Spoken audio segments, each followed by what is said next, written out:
Bonsoir à toutes et à tous et bienvenue à ce troisième After Work, le rendez-vous désormais hebdomadaire proposé par les FSPF et diffusé en direct sur la chaîne Vox Pharma ainsi que sur Pharma Radio. Pendant une heure, ces After Work sont l'occasion de faire un point sur l'actualité de la pharmacie, mais aussi d'aller à la rencontre des candidats FSPF aux élections URPS qui se dérouleront du 31 mars au 7 avril prochain. Cette semaine, nous sommes en compagnie des têtes de liste FSPF des régions Bourgogne-Franche-Comté et Centre-Val de Loire. Bienvenue donc à Françoise Guégan de la région Centre-Val de Loire et à Rodolphe Pourtier de la région Bourgogne-Franche-Comté. Bonsoir à vous deux et merci d'avoir répondu présent ce soir. Alors, ce soir, après la revalorisation et la simplification de l'exercice officinal, nous aborderons, entre autres, avec vous, le troisième volet du programme de la FSPF, la protection de l'exercice officinal. Mais auparavant, nous allons faire un tour d'horizon de l'actualité de ces derniers jours avec le président de la FSPF nationale, Philippe Besset. Bonsoir Philippe. Bonsoir. Alors Philippe, tout de suite, j'avais envie de vous poser la question sur le confinement, puisque on pense qu'un troisième confinement de la population pourrait être mis en place très prochainement. Avez-vous des informations sur le sujet et quelles seraient les conséquences pour les officines? Écoutez, je n'ai pas d'informations particulières sur le confinement à l'heure où je vous parle. Lors du deuxième confinement, juste la veille, nous avions eu une conférence audio avec le professeur Delfrécy à 4 ou 5 pour représentants des soignants de ville, où il nous avait expliqué les raisons de ce deuxième confinement. Là, rien de tel aujourd'hui. Le ministre Olivier Véran a expliqué cet après-midi, vous l'avez entendu, que les variants sont en train de se déployer même sur le territoire national, que les chiffres sont en hausse, que la situation dans les hôpitaux devient inquiétante. Et donc, il y a fort à craindre que nous soyons obligés de passer par un nouveau confinement. Et ça, ce sera annoncé probablement par le président de la République, soit ce week-end, soit en début de semaine prochaine. Le tout est qu'en ce qui concerne les pharmacies d'officine, comme pour le premier confinement, si jamais nous avons à faire en sorte, si le pays doit de nouveau se confiner, il faudra être attentif à la situation économique des officines. Je dois vous dire que j'ai des rapports quotidiens avec de nombreux pharmaciens qui, bien sûr, m'appellent quotidiennement. Je ne parle pas que des présidents de syndicats, mais des confrères qui ne sont pas dans les départements, mais qui sont des amis un petit peu partout en France. Depuis le temps que je commence à avoir beaucoup de confrères qui sont des amis et qui sont inquiets de la situation économique. Le mois de janvier semble être inquiétant pour beaucoup d'entre eux. Donc, si jamais le confinement venait à se voir le jour, eh bien, je vais redemander à Thomas Fatome qu'un dispositif spécifique comme celui qui avait prévalu l'an dernier se mette en place. D'accord. Et sur l'encadrement des prix des masques et des gels? Alors, vous savez que la FSPF a déployé une nouvelle application mobile à destination de tous les pharmaciens. Donc, je vous engage à la télécharger. Vous aurez les infos en temps réel. Donc, dès ce matin, nous vous avons informé qu'à nouveau, il y avait un encadrement des prix des gels et des masques. Vous allez recevoir dans les heures qui viennent une info de la FSPF avec une remise à jour du célèbre tableau qui est l'outil de comptoir indispensable depuis le mois d'avril. J'ai regardé, en fait, le premier tableau sur les SHA et sur les masques, on l'a envoyé le 3 avril. Et depuis, on a dû faire 20 éditions de ce tableau avec les règles qui changent en permanence. Donc voilà, vous allez avoir la nouvelle édition de ce tableau avec une réactualisation avec de nouveau les critères de prix maximum pour les gels et les nouveaux critères pour les masques et la distribution des masques. Vous avez par ailleurs adressé le 18 janvier une lettre ouverte au Premier ministre, Jean Castex, concernant la vaccination anti-Covid par les pharmaciens. Avez-vous eu un retour depuis? Oui, j'en ai eu deux. J'ai été en contact avec le cabinet du président de la République, avec le cabinet du Premier ministre sur ce sujet, donc par par réunion téléphonique, puisque vous savez que tout se fait à distance. Maintenant, on ne se voit plus, on ne fait plus que se parler. Mais quand même, donc, j'ai eu un long entretien avec le cabinet du Premier ministre pour insister sur 3 choses. Le fait que les pharmaciens devaient être impliqués dans les 3 missions principales autour de la vaccination Covid, que sont bien sûr la garantie du circuit du médicament, la dispensation, la délivrance, c'est le rôle du pharmacien. Également l'administration du vaccin, nous savons faire, nous l'avons prouvé avec la grippe, mais aussi, et c'est le cas, et c'est possible depuis la loi santé d'Agnès Buzyn, dans la prescription du vaccin. Le pharmacien est habilité à prescrire le vaccin, comme le médecin, et donc nous pouvons faire l'ensemble des actes concernant le vaccin Covid, et la proposition de la fédération, c'est ça, c'est de faire prescription, administration et bien sûr responsabilité du vaccin auprès de tous les circuits, que ce soit auprès des centres, et donc une convention est en train d'être préparée qui pourra lier les pharmaciens d'officine et les centres Covid. Cette convention est en cours, donc je dis à mes confrères, j'ai beaucoup de questions sur le sujet également, qui se sont impliqués en avance de phase avec les centres, qu'ils ont bien fait, et que la réglementation va arriver, et nous allons pouvoir avoir une convention, un modèle de convention entre les pharmaciens et les centres. Je dois vous dire que nous sommes encore en phase d'attente de textes réglementaires pour mettre en musique ce que je viens de vous dire et ce que le Premier ministre, le cabinet du Premier ministre, me dit comme étant l'intention du gouvernement. Alors, il ne faut pas être grand druide pour voir que tout ça est conditionné au nombre de doses de vaccins sur le territoire, et que la politique du gouvernement est liée à l'absence ou au trop faible nombre de vaccins sur le territoire. Mais là aussi, je voudrais insister, et j'ai insisté auprès d'eux, pour dire que même la pénurie, les pharmaciens savent gérer. Les ruptures de médicaments, c'est notre quotidien. Enfin, je suis obligé de le signaler. Donc ça, nous savons faire également, nous savons répartir le médicament dès lors qu'il faut le faire. Et donc, moi, je suis en attente réellement d'une décision politique sur ce point dans les jours à venir. Évidemment, vous serez informés dès que possible. Encore une fois, je vais vous refaire le coup de la semaine dernière. Hein. Les réunions sont demain au ministère de la Santé et avec l'assurance maladie. Bien, je change de sujet. Le décret relatif aux conditions dans lesquelles les pharmaciens peuvent délivrer des médicaments pour certaines pathologies, est paru au journal officiel le 14 janvier. Alors, cela signifie-t-il que la dispensation protocolisée est devenue une réalité au comptoir, ou faut-il attendre d'autres textes réglementaires, ou ça n'a rien à voir? Ce texte, c'est de la poudre aux yeux. Je l'ai dit, hein, ça n'a rien à voir avec ce que nous attendons de l'amendement Meignet. Vous vous souvenez des protocoles cystites, enfin de la possibilité pour le pharmacien de donner de la phosphomycine dès lors que dans des conditions avec des protocoles aux patientes. Pourquoi c'est de la poudre aux yeux? Parce que c'est réservé aux pharmaciens qui exercent en maison de santé pluridisciplinaire et qui partagent leur logiciel avec le médecin de la maison de santé. Alors, j'étais, avant de venir à cet afterwork, dans une réunion de négociation pour justement les maisons de santé pluridisciplinaires, puisqu'en fait, avec l'assurance maladie, il y a une relance de ces maisons de santé. Il y en a un peu plus de 1000 en France, et sur ces 1000, il y a 400 officines qui participent aux maisons de santé. 400 officines sur 21 000.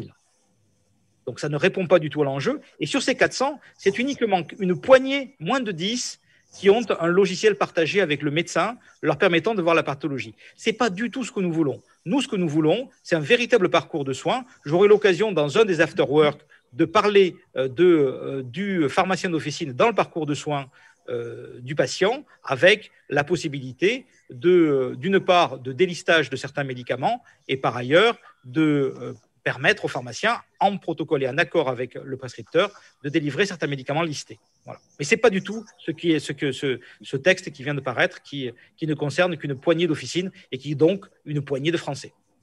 D'accord, très bien. Alors, enfin, Philippe, le Conseil d'État vient d'annuler la création de la cotisation ADSPL. Concrètement, quel était l'objet de cette cotisation? Écoutez, c'était une cotisation qui avait été mise en place pour financer le dialogue social en région. Une cotisation de plus. La fédération avait voté contre cette cotisation. Nous étions opposés au principe de cette cotisation, non pas parce qu'il faut financer évidemment le dialogue social, c'est important, mais ça fait quand même de la réunionnite tout ça. Et nous avions estimé que cette cotisation était véritablement superflue. Donc, bonne nouvelle.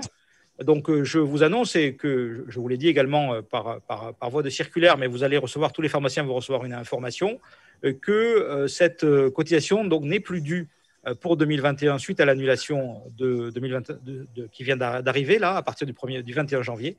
En revanche, contrairement à ce qui a été annoncé rapidement et que vous avez vu, ce n'est pas rétroactif. Donc, ce qui avait été déjà payé reste payé. Ça ne s'applique qu'au 21 janvier. Très bien, merci Philippe. Alors, avant de prendre quelques questions du chat, je ne sais pas si on en a déjà, je vous propose de répondre aux questions de la semaine précédente. Alors, j'en ai sélectionné 3. On va voir si on a le temps. Alors, la première, la ROSP va-t-elle être à court ou moyen terme soumise à l'obligation de faire partie d'une CPTS? Alors ça, je l'ai dit la semaine dernière, effectivement, je n'ai pas été extrêmement précis là-dessus, donc j'y reviens. Merci aux internautes de poser la question, de laisser la question sur les chats d'ailleurs, parce qu'on y répond la semaine suivante, comme vous voyez. La ROSP, elle sera subordonnée à l'exercice coordonné. Donc ça veut dire que vous devrez être en exercice coordonné avant le 31 décembre 2022 pour pouvoir toucher la ROSP de 2022 en 2023. C'est un peu compliqué ça, je reprends. La ROSP de 2022 structure, c'est environ 3 000 € quand même. On la touche à peu près en mars-avril de l'année suivante, donc en 2023. On doit donc être en exercice coordonné avant le 31 décembre. L'exercice coordonné, c'est soit une CPTS, soit l'exercice en maison de santé pluridisciplinaire, soit en équipe de soins primaires. Et c'est ces équipes de soins primaires que nous voulons à la fédération déployer, parce que c'est l'exercice du quotidien. Ce sont ces fameux protocoles dont je vous parlais tout à l'heure, des protocoles simples, nationaux, applicables autour de patients, avec les médecins du coin, avec les infirmiers du coin, mais sans nécessairement avoir une structure d'association, de société, que sais-je. Tout ça, c'est une complexité inutile. Donc, pas uniquement CPTS, MSP, toute autre forme d'exercice coordonné, ça marche. Et c'est avant le 31 décembre 2022. Très bien. Alors, une autre question. Quid de l'accès du pharmacien au DMP? Ça, c'est une catastrophe. C'est vraiment catastrophique. Et donc, c'est un combat de 5 ans, un peu personnel, parce que j'avais la responsabilité des systèmes d'information. Et là, depuis quelques années, depuis que je suis président, j'insiste encore plus là-dessus. Le DMP doit être accessible aux pharmaciens. Et vous avez vu la galère que nous avons eue à créer la ICPS, qui est nécessaire. En fait, notre CPS est bloquée dans l'architecture de notre poste de travail. Elle est bloquée par l'architecture imposée à nos éditeurs de logiciels. Il faut dégager tout ça, c'est véritablement essentiel. Et nous avons besoin du DMP, parce que c'est avec le DMP que nous allons pouvoir déployer toute une batterie d'actes nouveaux, rémunérés évidemment, avec simplicité avec les autres professionnels. Donc retenez que pour l'instant, nous n'avons pas accès de façon simple au DMP sur les postes pour pouvoir donc alimenter le DMP et pour pouvoir le consulter. Et ça doit être possible très prochainement. Donc les travaux sont en cours, mais ça traîne trop, c'est véritablement insupportable. Voilà. Donc, c'est un des combats de la fédération, c'est dans le programme de vote. Donc voilà, vous votez pour nous et vous aurez le DMP rapidement. Voilà, Christophe. Très bien. Je ne peux pas voter, moi. Mais alors, ma troisième dernière question des internautes de la semaine dernière. Doit-on attendre avant de s'engager dans la sérialisation? Oui, clairement. La sérialisation, c'est une usine à gaz et c'est un dispositif qui est, absolument inutile pour l'objet qu'il veut adresser, qui est la lutte contre la contrefaçon. Bon, j'y suis déjà revenu dans l'objet simplification, mais en plus de tout ça, c'est actuellement un outil payant. Or, la réglementation européenne prévoit qu'il n'y ait pas de frais pour les pharmaciens en dehors de l'acquisition des scanners nécessaires à la lecture optique. Donc, je ne remets pas en cause les diverses sollicitations des éditeurs de logiciels ou d'autres, ou de France MVO qui demandent des frais pour accéder à la sérialisation. Ce que je dis, c'est que ça doit être neutre pour le pharmacien. Donc, si le gouvernement ou si les pouvoirs publics veulent nous obliger à la sérialisation, c'est un texte réglementaire, donc on ne peut pas faire autrement que de s'y soumettre, eh bien, ils devront respecter la réglementation européenne, c'est-à-dire qu'il faut que ce soit gratuit. Donc, ça veut dire qu'il faut que nous ayons une subvention pour équipement. Et avant ça, eh bien, nous nous opposerons à la mise en place de la sérialisation. Merci. Alors là, c'est l'heure de prendre quelques questions en direct de nos internautes. Alors, je ne sais pas si vous pouvez les visualiser. Alors, je dois vous dire que c'est un peu compliqué dans mon truc. Donc, si vous voulez, peut-être on les prendra à la fin. On les prendra à la fin. Et si vous ne pouvez pas y répondre, on y répondra la semaine prochaine. Donc là, je passe maintenant au sujet de la grande consultation que vous avez lancée auprès de l'ensemble des pharmaciens et qui doit s'achever le 11 février. Alors, Philippe, est-ce que vous pouvez nous dire déjà combien de confrères y ont répondu à ce jour? J'ai presque 4500 réponses et ce qui m'intéresse, c'est ce qui me passionne. J'ai commencé à ouvrir les enveloppes, je dois vous dire, et les pharmaciens ont vraiment joué le jeu. Et j'ai énormément de verbatim et de propositions et de demandes. Ça va nous demander d'ailleurs un boulot assez colossal pour les déployer. Pas les questions fermées, parce que les questions fermées, forcément, ça se traite, ça fait des jolis camemberts avec on est pour, on est contre. Mais c'est plutôt ce qui m'intéresse, moi, c'est les verbatims des pharmaciens, avec des verbatims qui nous interpellent sur la revalorisation du métier, sur la revalorisation de nos actes, sur le fait qu'ils ne sont pas suffisamment rémunérés pour les missions qu'ils font, et aussi beaucoup de verbatims sur le fait des avenants signés seuls par l'USPO qui avait dit lors de la précédente campagne électorale jamais nous ne signerons seuls un avenant. Ils ont fait ça pendant les 5 ans de leur mandature. C'est quelque chose qui manifestement a frappé les pharmaciens dans les réponses. Et donc, ça veut dire qu'il va falloir, Christophe, que je fasse attention à ce que je promets, parce que les gens s'en souviennent. Très bien. Alors, je m'adresse maintenant aux têtes de liste régionales. Avez-vous eu déjà, vous, des retours de la grande consultation dans votre région? Je vais passer la parole à Françoise Guégan. Si vous pouviez vous présenter auparavant et présenter vos colistiers. Alors, je m'appelle Françoise Guégan. Je suis installée à Huisseau-sur-Cosson, dans le Loir-et-Cher, qui est une commune à quelques kilomètres du château de Chambord, pour un peu située à une dizaine de kilomètres de Blois. D'un point de vue activité syndicale, je suis vice-présidente du syndicat FSPF pour le 41. En termes d'activité URPS, j'ai le poste de trésorière, donc c'est moi qui gère un peu les finances. Et je suis également très investie dans les exercices coordonnés, puisque je suis coprésidente d'une CPTS sur le Loir-et-Cher qui s'appelle la CPTS La Salamandre. Au niveau de notre liste et du choix qui a été fait, nous, on s'est vraiment concentré sur l'idée d'avoir une représentativité au plus près des pharmaciens et des confrères, à savoir que sur les 9 postes à pourvoir, il y a minimum un représentant par département pour qu'on couvre vraiment toute la disparité du territoire, aussi bien des zones rurales que des zones plus urbaines.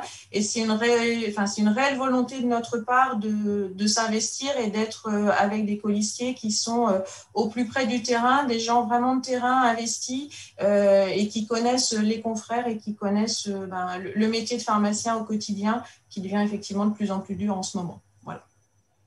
Alors, je reviens sur la grande consultation. Est-ce que vous avez des premiers retours de vos confrères? Alors, on a eu des premiers retours, effectivement, au niveau des confrères. Donc, ce qui ressort, c'est qu'au niveau situation économique, on est plutôt sur une dégradation et on trouve tous que la rémunération est insuffisante par rapport au travail effectué. Et c'est d'autant plus marqué par rapport à tout ce qui est crise Covid et tout le travail supplémentaire qu'on nous a demandé sur l'année 2020. Ce qui ressort également, c'est qu'on est quand même une profession, je pense, on est motivé, impliqué, prêt à s'investir. En particulier sur tout ce qui est vaccination, accompagnement des patients, tout ce qui est TROD, soins de premier recours, avec un gros besoin au niveau de la région de reconnaissance. Et puis surtout, ce qui manque beaucoup, c'est tout ce qui est confiance, lisibilité, visibilité, et puis simplification, avec une simplification qui est demandée aussi bien au niveau administratif, mais également une simplification, je pense, au niveau de la rémunération. Plutôt que de réinventer de nouveaux modes de rémunération, l'idée, c'est peut-être déjà de commencer par revaloriser ce qui existe. Ce qui ressort également au niveau des ARS, c'est effectivement une meilleure compréhension, une meilleure lisibilité du rôle de l'ARS. On attend de l'ARS effectivement qu'elle assure une coordination des professionnels de santé. Et puis, on est tous un peu perdus effectivement dans les acronymes. Je dois avouer que malgré quelques années à l'URPS, j'ai toujours un peu de mal à me repérer dans les acronymes des ARS qui ont en plus de temps en temps le bon goût de vouloir changer quand on est quand même familiarisé à un ou deux acronymes. Après, au niveau de la région, nous, notre spécificité, effectivement, c'est les exercices coordonnés. Donc, sur tout ce qui est CPTS, Communauté professionnelle territoriale de santé, c'est en plein essor, nous, au niveau de la région, porté effectivement par la Fédération des URPS. Donc, on est vraiment déjà en interpro.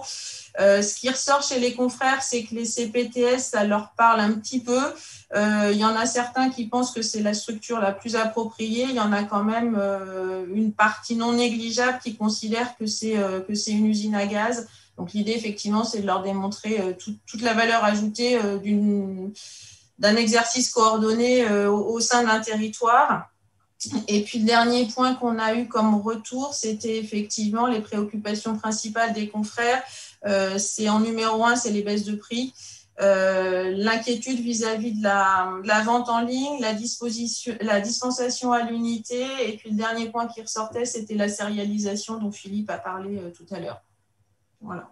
Très bien, merci beaucoup Françoise Guégan. Je passe maintenant la parole à Rodolphe Fourquier, tête de liste FSPF de la région Bourgogne-Franche-Comté. Alors, même question, mais si vous voulez d'abord bien vous présenter et présenter vos colistiers. Oui, bonsoir. Eh bien, je suis Rodolphe Pourtier, je suis pharmacien à Audincourt, c'est près de la frontière suisse. Je suis également donc élu RPS Bourgogne-Franche-Comté actuel. Je suis président du syndicat FSPF de Franche-Comté et je suis coprésident de la CPTS de mon territoire. Nous avons monté une liste intergénérationnelle en fait, avec des consoeurs et des confrères qui représentent tous les modes d'exercice. Tous les départements, nous aussi, sont représentés. Et nous tenons vraiment à ce que les résultats, les enseignements de la grande consultation vont devenir pour nous les boussoles pour notre recherche d'évolution, pour notre recherche d'expérimentation en grande région. Les résultats de la grande consultation, du moins les résultats à aujourd'hui, qui émergent seulement, sont complètement partagés avec ce que Françoise vient de dire. Nous avons une profession donc épuisée qui appréhende chaque semaine des nouvelles mesures risquant d'impacter son économie. Elle se trouve obligée de renier son ADN de proactivité au service de la santé de ses patients parce qu'il y a une grosse perte de sérénité économique. Elle a besoin d'être protégée contre les baisses de prix, contre les déremboursements, des vautours qui planent autour de nos trois piliers fondamentaux professionnels. Pour ça, il faut protéger aussi une innovation, une pensée qui pourrait être ressentie par certains, et on le voit dans la consultation, qu'actuellement, on nous parle nouvelle mission, mais pour beaucoup, ils le prennent comme des compensations de baisse de rémunération de notre cœur de métier. Et ils veulent revoir une lisibilité sur la rémunération de la dispensation du médicament et que le reste vienne en plus. Une URPS, elle n'est pas là que pour amener des nouvelles missions, elle est là aussi pour les aider à se placer dans un exercice coordonné par des CPTS ou d'autres moyens, mais en tout cas d'améliorer des parcours de soins, incluant tous les pharmaciens, avec des outils numériques maîtrisés, pertinents, qui soient accessibles à tous. Mais on l'a vu là, dans la crise, c'est participer à la veille sanitaire, à la gestion des crises. On doit être moteur de la conception et de la diffusion de formations, tout ça pour le maintien de la qualité de notre réseau officinal. Et la qualité de notre réseau officinal, elle passe par sa meilleure rémunération de son acte fondamental, la dispensation. Merci, Monsieur Pourtier. Alors justement, vous évoquiez un petit peu la nécessité de protéger l'exercice professionnel. Alors, c'est le troisième grand volet du programme de la Fédération avec revaloriser et simplifier. Alors, Philippe, comment justifiez-vous l'importance de protéger l'exercice professionnel ? Alors, comme pour les deux autres thèmes, bien sûr, la Fédération en interne a beaucoup travaillé sur son programme, mais nous le confrontons à la grande consultation. Et donc, je vais donner quelques mises de jeu du travail en interne, mais bien entendu, il sera amendé par les résultats que nous attendons, qui sont en cours d'analyse de ce que nous disent les confrères. Qu'est-ce que c'est que protéger ? C'est d'abord la défense indéfectible des piliers de l'officine. C'est le combat de la fédération, c'est le combat du Bureau national, du conseil d'administration de l'Assemblée générale, de tous les jours. Et c'est sur cette base-là que nous animons la projection du métier dans l'avenir. Qu'on soit bien clair, nous ne sommes pas figés. Mais par contre, nous avons des fondations solides. Et c'est sur ces fondations que nous bâtissons. Quelles sont ces fondations que nous devons protéger ? Eh bien, le monopole de dispensation du médicament.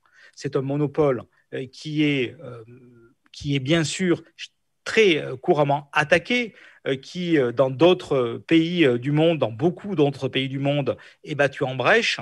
Et nous tenons à cette exception française et nous avons donc dû combattre dans ces dernières années sur ce thème du monopole.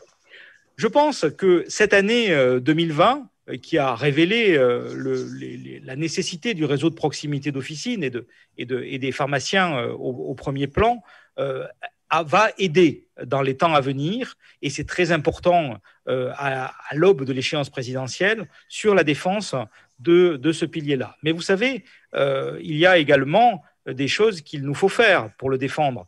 Moi, je me bagarre là actuellement pour dire que le vaccin, c'est un médicament et qu'il n'y a pas de possibilité qu'il y ait un circuit du médicament en dehors des pharmaciens.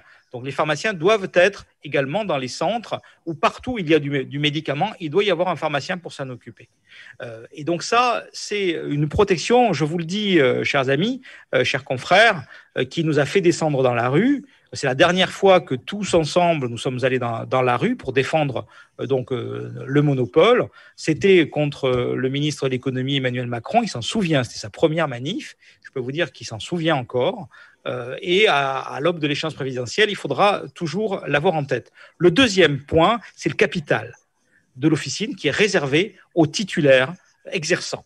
Ça, c'est pour nous fondamental. Nous avons été pendant très longtemps seuls, la FSPF, à défendre l'interdiction de dissocier les droits de vote et la participation au capital dans une officine pour permettre aux titulaires exerçants de détenir la majorité de son outil de travail et pour pouvoir exercer en toute indépendance. L'indépendance du pharmacien, c'est le deuxième pilier et nous serons indéfectibles sur ce point. Nous serons là-dessus voilà, nous avons une conviction forte et c'est sur ça que nous engageons notre confiance. Le troisième point, c'est le réseau. Le réseau des pharmacies d'officine, c'est quelque chose de fondamental également. Donc le réseau, il y a une ordonnance, un réseau qui maintenant est traduit dans la loi qu'il faut nous approprier. Elle remet parfois en question certaines de nos habitudes, mais ce réseau, il nous faut le protéger. Il y a des officines qui ferment, certaines officines ferment parce que ce sont des regroupements de confrères, et donc ça, c'est probablement une chose qui peut être positive, à condition que ce soit voulu, à la fois par les titulaires qui s'en vont, par les titulaires qui restent, et par les équipes officinales qui sont redéployées. Ça ne pose pas de problème, mais il y a des fermetures qui sont dramatiques, qui sont la fin d'existence de titulaires, et ça, moi, je tiens à ce que dans la prochaine convention, il y ait la mise en œuvre de ce qui est dans la loi, c'est la protection des officines dans les territoires sensibles. Donc ça, c'est quelque chose qui est vraiment important et qu'il nous faut avoir à cœur de défendre. Le réseau, le capital et le monopole, c'est les fondements que nous devons défendre, c'est ça protéger. C'est aussi autre chose, Christophe, protéger. Protéger, c'est ne pas avoir peur de défendre les pharmaciens contre les pouvoirs publics quand ceux-ci n'appliquent pas tout simplement la loi.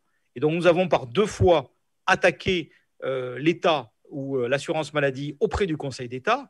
La première fois sur les conditionnements trimestriels où nous avons gagné au mois de juillet, et je dois vous dire que ce n'est pas encore appliqué, c'est-à-dire que nous devrions avoir une augmentation de la rémunération et un honoraire triple sur toutes les boîtes triples qui nous ont été oubliées. Je parle des contraceptifs oraux, je parle de nombreux médicaments, donc le Xalatan, Xalacom, je ne vais pas faire la liste, mais vous voyez de quoi je parle. Donc ça, j'ai réécrit au CEPS pour lui dire que maintenant, il était temps de passer à l'acte, et si dans les prochains jours, ce n'est pas fait, je vais devoir réinterpeller le Conseil d'État pour infliger cette fois-ci une amende au CEPS pour lui faire respecter pour faire respecter le jugement de juillet.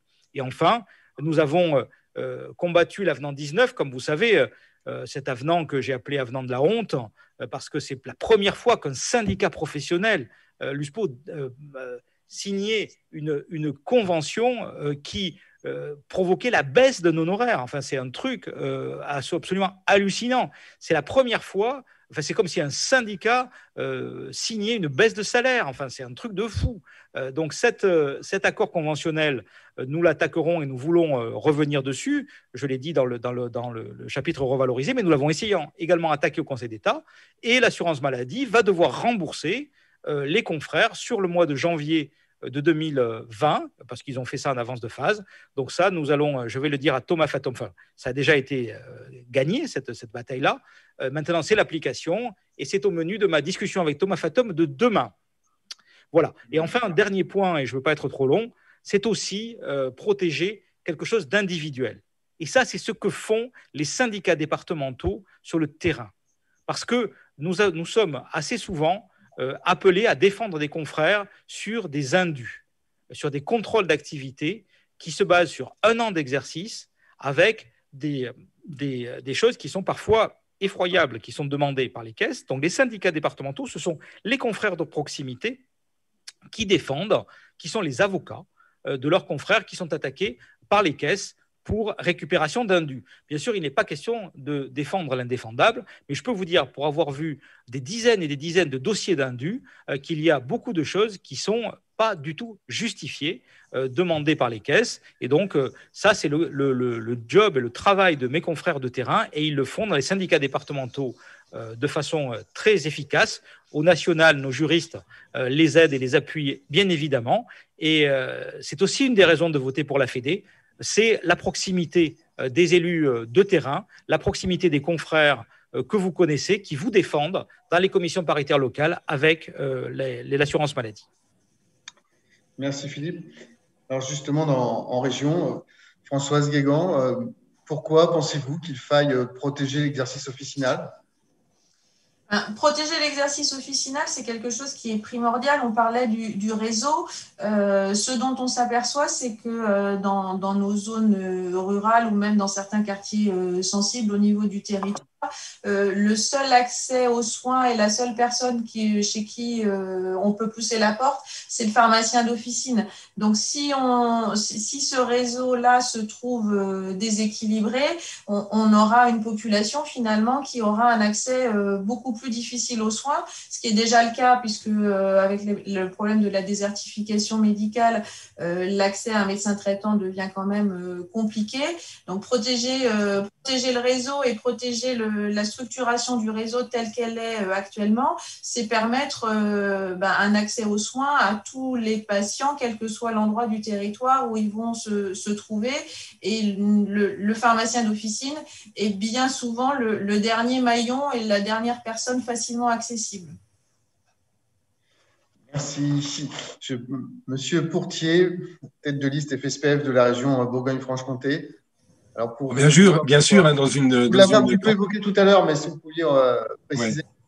Ouais. Dans une grande région comme la nôtre, avec une grande partie rurale, effectivement, c'est une grosse préoccupation, puisque avec la désertification médicale, il faut que nous protégions en trouvant des solutions, en faisant la promotion de solutions innovantes sur quelle place du pharmacien dans un territoire, dans le parcours de soins avec les professionnels de santé qui sont encore là.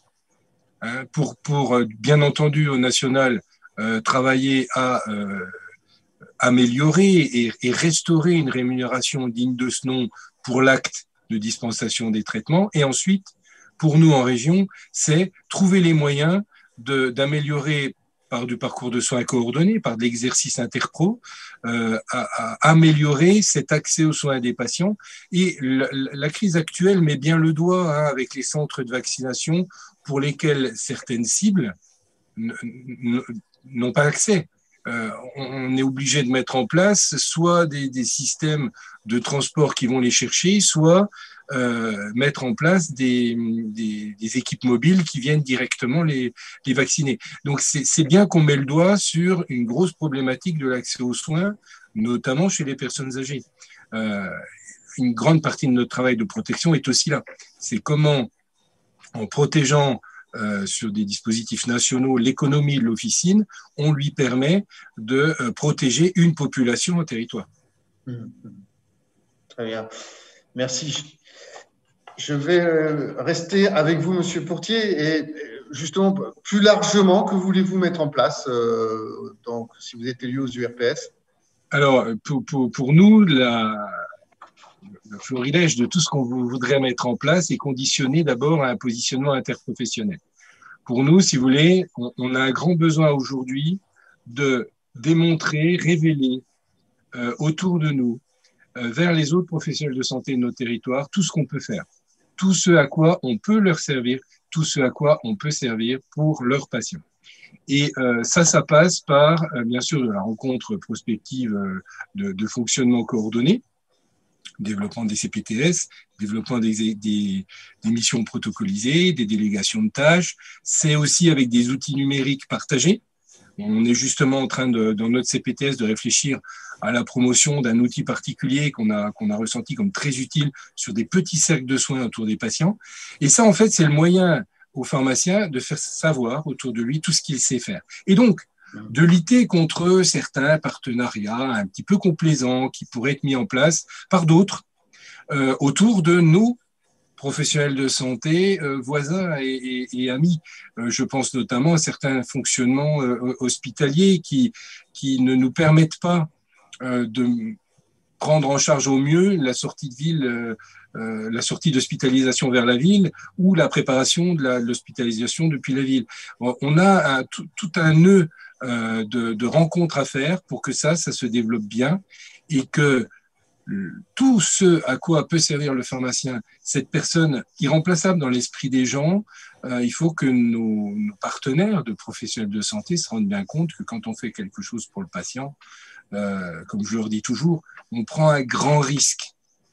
En faisant tout ce qu'on fait pour nos patients, on prend le risque de les décevoir et donc de les perdre, eux, leurs familles, leurs amis, etc. Donc, à partir du moment où on va promouvoir l'engagement des pharmaciens dans quelque chose, on sait qu'ils vont y aller à fond.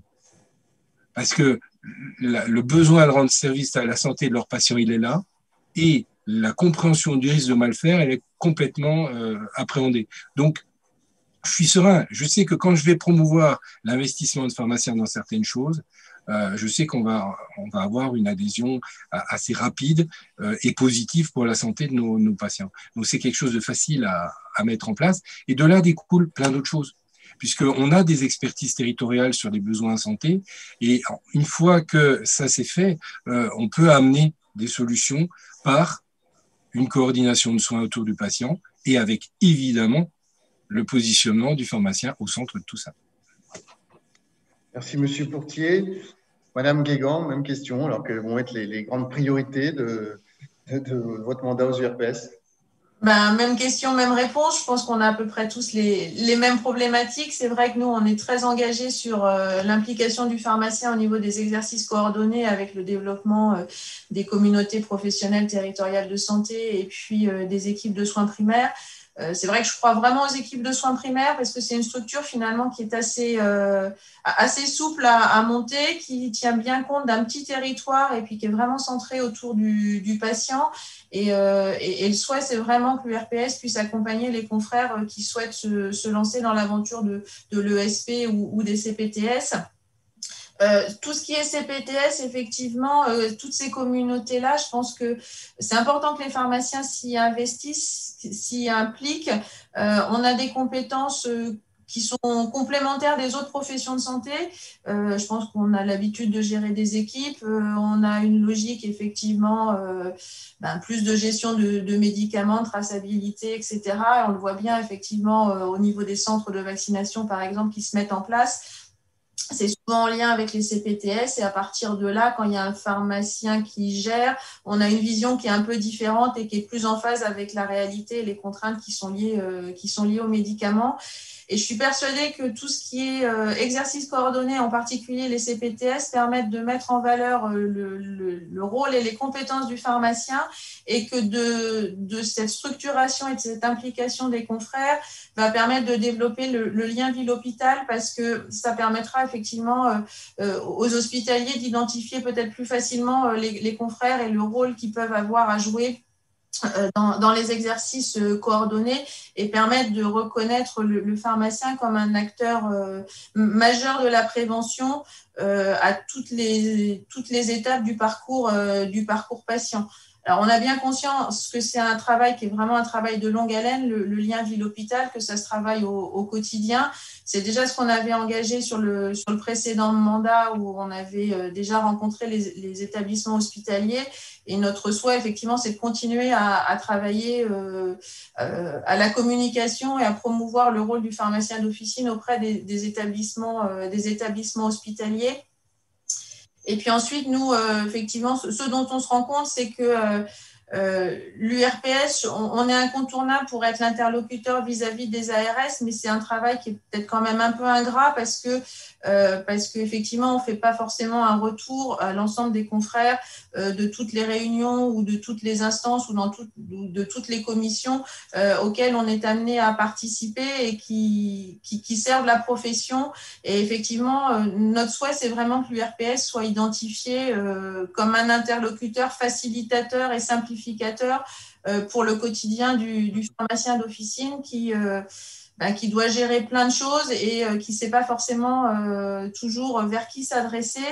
Et effectivement, la simplification avec les instances, c'est vraiment, je pense, un rôle majeur qu'on se doit de mener là sur les années qui viennent et que les confrères vraiment nous identifient comme tels. Merci Françoise Guégan. Philippe Besset, vous voulez compléter? Je suis un petit peu en avance. Moi, je veux bien compléter sur plein de choses, répondre à des questions. Sur les programmes régionaux, non, parce que là, et peut-être c'est l'occasion à chaque fois peut-être on ne le fait pas assez dans ces after-work, donc je vais m'y lancer ce soir et on va essayer de le redire, de voir à quoi sert cette élection URPS et donc bien montrer qu'elle sert à deux propos. Et c'est pour ça qu'on est tous les trois à parler ce soir. La première des missions de cette élection, c'est de confier à une équipe de pharmaciens de terrain donc de l'URPS, qui sont ici ce soir, Françoise, Rodolphe et leur équipe. Donc, le rôle d'être notre interlocuteur auprès de l'Agence régionale de santé et des autres organisations de professionnels de santé dans le territoire, donc dans la zone considérée. Donc ça, c'est vraiment un rôle important et essentiel. Et donc, je ne vais pas m'immiscer dans ce que viennent dire mes confrères pour leur territoire, puisque là, c'est vraiment quelque chose, qu'on va dire, qui sont dans l'intimité de leur, si je puis dire, de leur territoire. Et le deuxième rôle, et c'est pour ça que je suis là, c'est qu'en plus, cette élection, elle conditionne la représentativité nationale des organisations représentatives pour permettre la négociation conventionnelle avec l'assurance maladie. Donc, en fait, c'est deux effets dans un seul vote. Voilà. Donc, ça, c'est donc c'est pour ça qu'il y a cette grande consultation nationale et ce programme national que je présente, et qu'il y a un programme régional. En faisant un vote, vous avez deux effets. Et donc, moi, je vous parle ici des problématiques nationales. Françoise et Rodolphe vous parlent des problématiques régionales. C'est comme ça qu'il faut l'entendre. Si vous voulez, Christophe, je peux répondre à des questions en revanche. Il y en a plein sur le chat. Je veux bien, oui. Alors, j'ai 2 ou 3 questions, de nouveau, sur la vaccination en centre Covid et sur les formes de rémunération et de formes que ça va prendre. Donc, pas plus tard que cet après-midi, nous avons travaillé sur le modèle de convention entre les pharmaciens et les centres Covid. Donc, ce modèle de convention, il va être produit le plus tôt possible. Moi, je l'espérais pour cette semaine. Visiblement, ça ne va pas être encore pour cette semaine. Et bien sûr, il va, d'une part, permettre d'assurer la responsabilité et donc d'être assuré quand on travaille dans ces centres. Et par ailleurs, il va permettre d'établir une rémunération des pharmaciens également, et ça, c'est d'autres textes qui doivent paraître, permettre peut-être la vaccination et la prescription. Donc, ça veut dire l'inscription sur les sites des patients pour la vaccination Covid.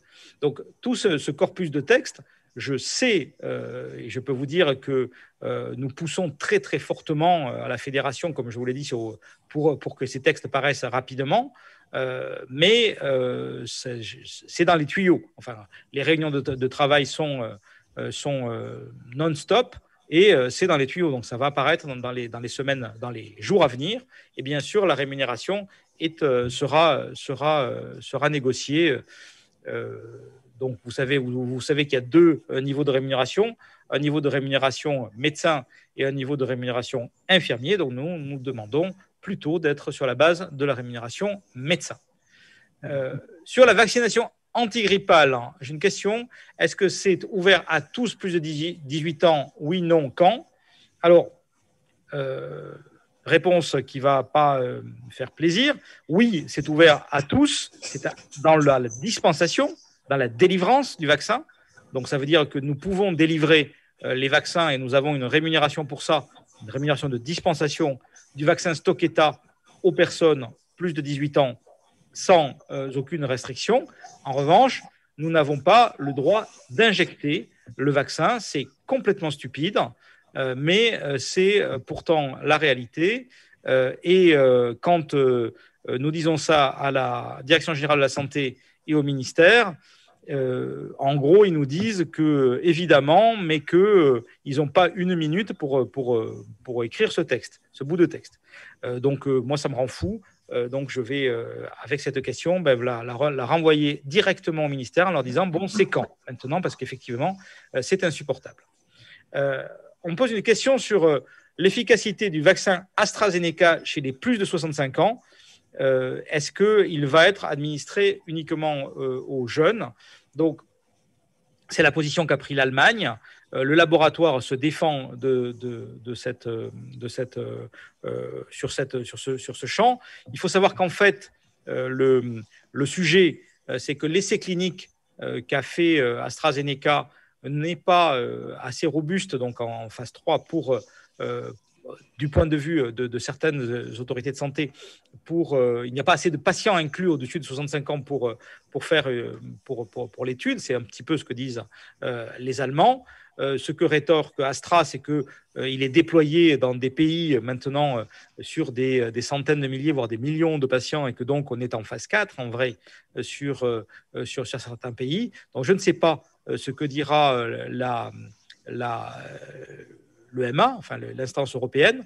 Ils doivent délibérer, comme vous savez, le 29 janvier. Et selon mes indications, la Haute Autorité française, c'est une info que je vous donne ce soir, et la comité technique de la vaccination va délibérer tout début février, donc dans les premiers jours de février. Donc on va savoir assez rapidement sur cette question. Voilà. Tiens, cette question qui me revient sur effectivement notre manifestation contre la loi Macron, et qui me fait penser que je ne vous ai pas dit d'en protéger ce que nous avons fait et que nous continuerons de faire sur la vente sur Internet. Parce qu'il est absolument exclu de faire de la vente sur Internet en provenance de plateformes ou en provenance de ce qu'on appelle des full players, type Amazon ou de type Amazon déguisé en pharmacien. Donc ça, c'est niet. C'est niet pour la fédération. Ça a été un combat. C'est le dernier combat que nous avons gagné avant que le Covid ne nous tombe dessus. Mais nous serons toujours vigilants dans les années à venir sur cette dernière acte de protéger. Christophe, est-ce que j'ai d'autres questions? Tac. Je ne les vois pas. Mais moi, je les vois. Les masques chirurgicaux à 0,95, est-ce raisonnable? Eh bien, probablement que maintenant, non. Mais, comme vous savez, nous avons un tarif de remboursement assurance maladie de 0,10, mais la DGCRF a maintenu pour tous les circuits de distribution ce tarif maximum de 0,95. Bon, c'est sans commentaire. Pour tout vous dire, ils avaient supprimé le tarif maximal pendant tout le mois de janvier. Ils l'ont rétabli à 0,95. Bon, c'est pas extrêmement gênant vu les tarifs pratiqués, même si je suis d'accord que actuellement, c'est pas très raisonnable de vendre un masque chirurgical à 0,95. Vous pouvez en prendre encore quelques-unes. On me demande où nous en sommes avec le BP pour les candidats libres. Toujours pas de date d'examen. Alors ça, c'est une question que je vais faire remonter à l'équipe, et vous aurez la réponse dans le chat ou dans la semaine prochaine.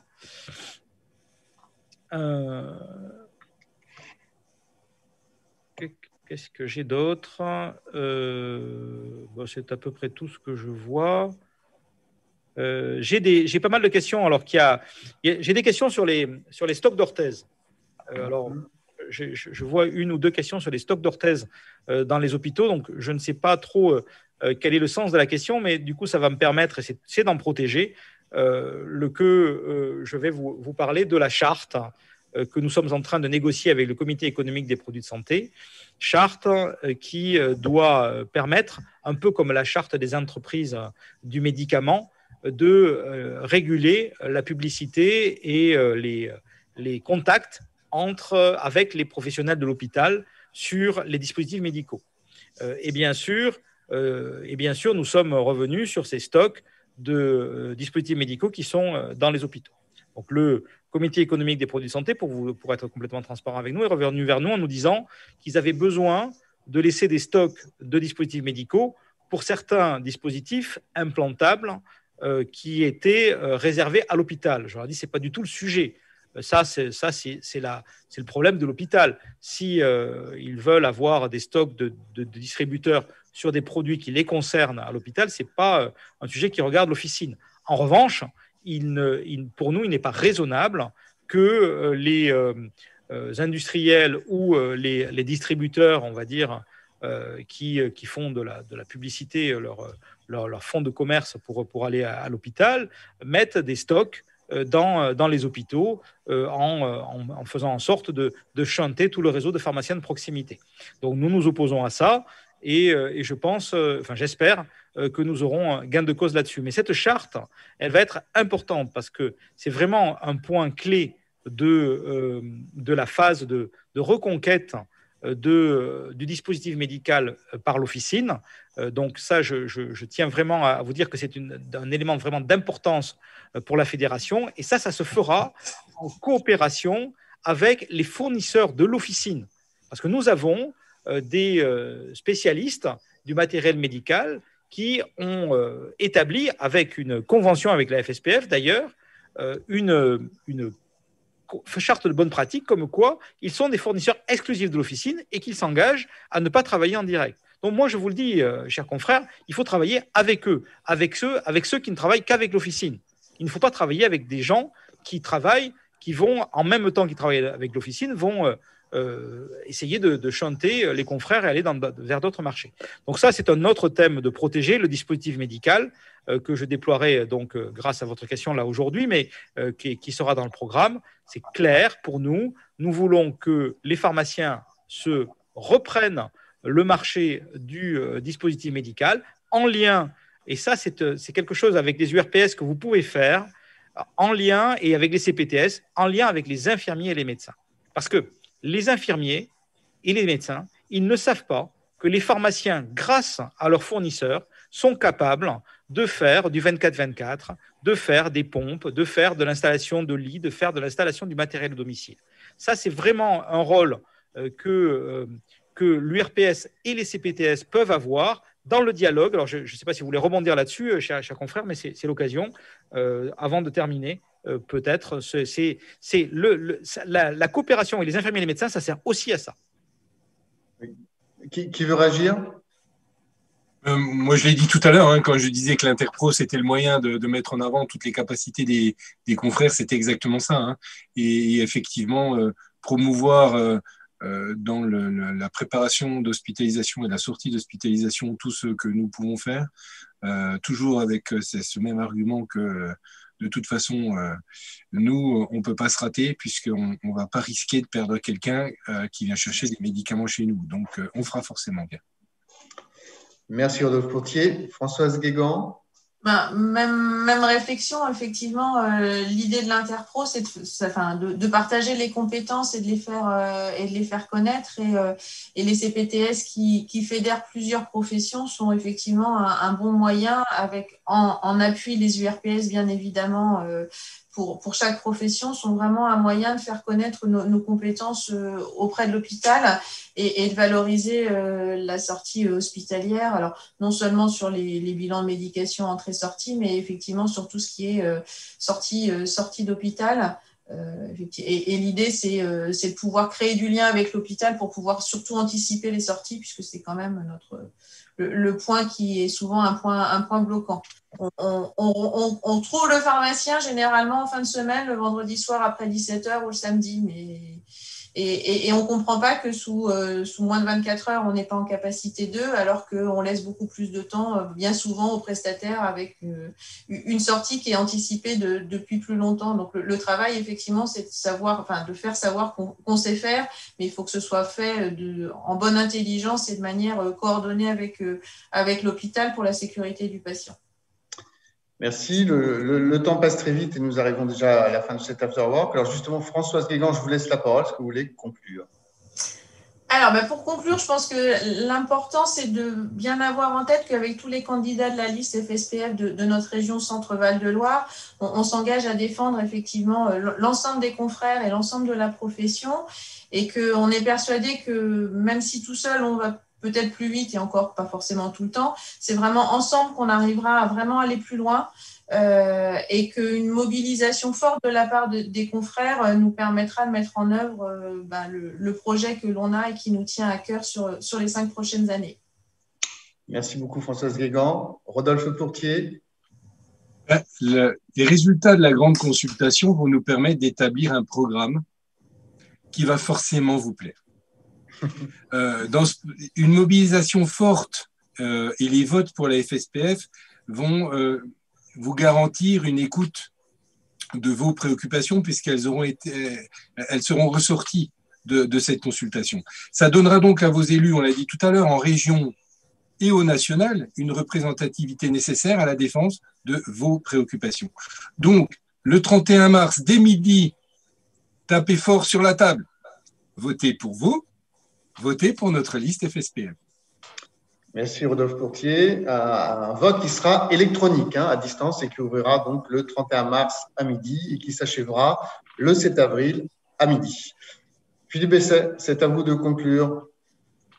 Très bien, écoutez, c'était encore une heure passionnante donc, avec l'ensemble d'entre vous qui m'a permis de clore le triptyque, on va dire la mise de jeu de la fédération sur revaloriser, simplifier et protéger.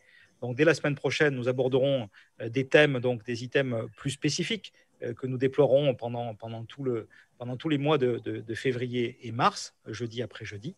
Bon, même punition pour vous et pour moi que la semaine dernière. Malheureusement, les réunions cruciales ont lieu le vendredi. Donc, demain après-midi, 3 réunions importantes pour nous. Une première réunion avec le ministère de la Santé, la Direction générale de la Santé et la Task Force Vaccin sur l'organisation et le déploiement du vaccin en officine, du vaccin Covid en officine. Donc, réunion de 3 à 4. Ensuite, à partir de 4 heures, réunion avec le directeur de cabinet d'Olivier Véran et cette fois-ci, les organisations de médecins, d'hospitaliers, d'infirmiers, enfin l'ensemble banc et l'arrière-banc de la santé publique en France et pour l'organisation donc de la réponse des soignants au Covid. Donc ça, c'est demain après-midi. Ça, c'est plus large que la vaccination, mais la vaccination est un point important de ces réunions.